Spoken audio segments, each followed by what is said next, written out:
আরে জীবন, আমাদের এই জীবন নিয়ে কত অভিযোগ, হাত পা থাকা সত্ত্বেও আমরা আইলসামি করি, আমরা হতাশ হয়ে যাই।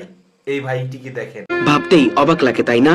যেখানে অনেক মানুষের দুপা থাকা সত্ত্বেও জীবন যুদ্ধে পিছিয়ে পড়তে দেখা যায়, ঠিক সেই জায়গায় এক পা দিয়ে জীবন যুদ্ধে জয়ী হওয়ার গল্প লিখেছেন তিনি। আমার যখন সাততলায় উঠতে হয়, আমি কখনো কাউকে বলি না, এক্সকিউজ দেই না যে আসলে ভাই আমার একটা পা নাই, আমার সাততলায় উঠতে পারবো না। আমি যখন উপরে উঠি তখন বলে ভাই আপনি আমাকে বললেই পারতেন। তো আমার কথা হচ্ছে যে আমি সাধারণভাবে জীবনযাপন করতেছি, সাধারণভাবে সবার সাথে চলাফেরা করতেছি, আমি সাধারণের মতো মিশতে চাচ্ছি। কাঁধে ফুটপান্ডার ভারী ব্যাগ আর এক পা দিয়ে প্যাটেল ঘোরানো কতটা কষ্টের তার বলে বোঝানোর প্রয়োজন পড়ে না। এখন বর্তমানেও বলে এত সুন্দর একটা ছেলে পা নাই। এই আজকে আমি যখন এক জায়গায় গেছিলাম, ওইখানে একটা মুরব্বী আমাকে দেখে বলতেছে বাবা তোমার পা নাই। আমি বলছি না, কি হয়েছে, বললাম সব খুইলাম। তারপরে সে বলে যে আহারে ছেলেটার জীবনটাই নষ্ট। মানে এই এই যে উক্তিটা যে ছেলেটার জীবনটাই নষ্ট, এইগুলা শুনলে আসলে একটু নার্ভাস লাগে যে আসলে কি হিসাবে আমার জীবন নষ্ট।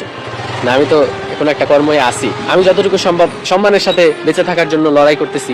মাত্র 5 বছর বয়সে গাছ থেকে পড়ে তার পা ভেঙে যায়, কিন্তু সঠিক চিকিৎসার অভাবে এক পর্যায়ে হাঁটুর উপর থেকে তার পা কেটে বাদ দিতে হয়।